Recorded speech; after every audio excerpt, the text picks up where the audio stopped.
নমস্কার বন্ধুরা, আমি অমিত আর আপনারা দেখছেন আপনাদের প্রিয় চ্যানেল বিশ্বাস গার্ডেন। বিশ্বাস ইউটিউব চ্যানেলে আপনাদের সকলকে জানাই স্বাগত। বন্ধুরা, আজ আবার এই বৃষ্টির বিকেলে আমি আমার ছাদ বাগানে এসে উপস্থিত হয়েছি। আবার আরেকটি নতুন প্রতিবেদন এবং অনুরোধেরও প্রতিবেদন তুলে ধরব আপনাদের সামনে, সম্পূর্ণ নতুন বাগানীদের জন্য। আমার অনেক বন্ধুরা অনুরোধ করছেন যে দেখুন কত ফুল ফল, যে আমরা নতুন ড্রাগনের চারা কিভাবে রোপণ করব। এর আগে বহু ভিডিওতে আমি বলার চেষ্টা করেছি, তবু আমার বন্ধুদের জন্য পুনরায় আবার আমি সেই ভিডিও আজ আপনাদের সামনে তুলে ধরব। দেখুন, এখন বর্ষাকাল চলছে, তার মধ্যেও যে আপনারা গাছগুলো কিভাবে সুস্থ সবল রাখবেন সেটিও একটু তুলে ধরার চেষ্টা করব। দেখুন বন্ধুরা, এগুলো ট্যালিজে করা এবং এগুলো রিংপোল সিস্টেমে করা। এবার আপনারা কোনটা করতে চান সেটি আগে নির্ণয় করবেন। দেখুন, আমার যেহেতু এখন মাটি ধরে করা নেই, এখানে আমি এই দেখুন এই আঙুর গাছটার এটা দিয়ে আমি বলছি। আপনারা যদি গ্রো ব্যাগে করেন তাহলে গ্রো ব্যাগে করবেন, আর যদি চান যে ফলের ক্যারেটে করবেন সেটিও করতে পারেন, কিংবা বড় ড্রাম বা এই 20 লিটারের বালতি তাতেও করতে পারেন। এবার মাটির ব্যাপারে বলি বন্ধুরা, মাটি গোবর সারে যদি আপনারা করতে পারেন খুবই ভালো হয়, কিংবা 60% গোবর সার নেবেন আর 20% নেবেন নর্মাল গার্ডেন সয়েল, এবং বালি নেবেন 10%, এবং আরও অন্যান্য যেসব রয়েছে ভার্মি কম্পোস্ট, সিংকুচি, হাড় গুঁড়ো, এগুলো মিক্স করে নেবেন। আর যাদের কাছে এগুলো নেই তারা প্লেন গোবর সারেও করতে পারেন, কিংবা ভার্মি কম্পোস্টও করতে পারেন, আবার পোলট্রি লিটারও করতে পারেন। কিন্তু পোলট্রি লিটার, গোবর সার এই দুটি হচ্ছে একটু পুরনো নেবেন, অন্তত 6 মাস 1 বছরের পুরনো হলে খুবই ভালো ফল পাবেন। এই হলো মাটি তৈরির পদ্ধতি। এবং গ্রো ব্যাগে করলে তো ড্রেনেজ সিস্টেমের কোনো অসুবিধা নেই, আশা করি ফলের ক্যারেটে করলেও। কিন্তু যদি আপনারা ড্রাম কিংবা বালতিতে করেন, এতে যথেষ্ট পরিমাণে হোল রাখবেন যাতে ড্রেনেজ সিস্টেমটা খুব ভালো হয়।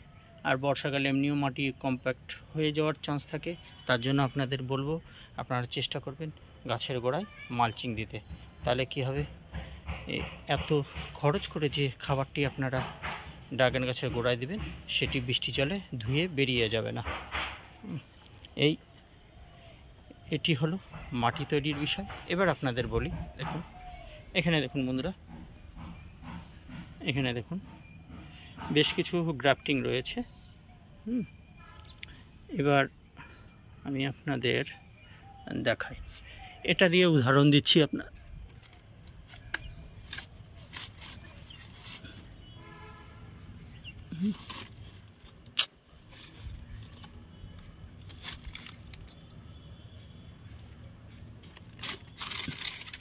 দেখুন বন্ধুরা, রেখে দিয়েছি তাই শিকড় বেরিয়ে গেছে। দেখুন, এই দেখুন, না মাটি নাই। এবার আমি এটাই বলি, দেখুন বন্ধুরা, এই দেখুন, এই যে আপনারা ভালো করে লক্ষ্য করুন, এই জায়গাটা দেখুন, দেখুন গোড়া, এই শিকড় বেরিয়েছে। এখান থেকে শুরু করবেন, এতটুকু জাস্ট মাটির নিচে দেবেন, মানে জাস্ট ঠেকিয়ে রাখার মতো। তাহলে কি হবে দেখেন, এই লেভেলে আপনারা যদি মাটি দিয়ে থাকেন, পরবর্তীতে সার দিবেন, অন্য দেবেন, তখন কি হবে, কিন্তু এই গোড়াটা আস্তে আস্তে কিন্তু এই উপরের দিকে উঠতে থাকবে, মানে সারের পরিমাণটা, এবং এটিও আস্তে আস্তে নিচে যেতে থাকবে। প্রথম অবস্থায় যদি আপনারা এতটুকু পুঁতে দেন কিংবা এতটুকু দেন, তাহলে সার দিতে দিতে এতটুকু হবে। এরপরে কি হয়, অনেক সময় বেশি জল পেলে কিংবা ফাঙ্গাসের কারণে এটি পচে নষ্ট হয়ে যেতে পারে। তাই আপনারা এতটুকু দেবেন, দিয়ে মাটিতে জাস্ট ঢেকে রাখবেন, এবং একটি এরকম বাতা কিংবা কিছু দিয়ে সাপোর্ট দিয়ে বেঁধে দেবেন। চিন্তা নেই, আপনাদের গাছ খুব ভালো তৈরি হয়ে যাবে। এবং প্রথমে যেই গোবর সার দিয়ে লাগান, প্রথমে কোনো রাসায়নিক সার দেবেন না, এরকম মাটি তৈরিতে চেষ্টা করবেন। প্রথমে যদি পারেন একটু ফিউরাডন, মানে যেরকম কী কালারে বলবো, এই নীল কালারের হোক কিংবা লাল কালারের হোক, দেখবেন এক প্রকার দানা বিষ পাওয়া যায়, সেটি যদি দিয়ে দেন ফাঙ্গাসের চান্সটা কমে যাবে। এবং একটু ফাঙ্গিসাইডও দিয়ে দেবেন, তাহলে আপনার চিন্তা অনেকটা দূর হয়ে যাবে।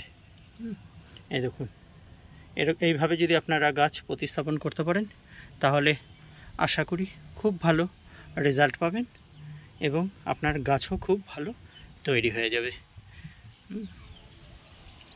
বন্ধুরা দেখুন আমি কিভাবে করেছি আপনাদের সামনে একটু তুলে ধরি, তাহলে আপনারা বিষয়টা বুঝতে পারবেন।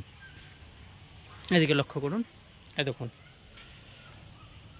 দেখুন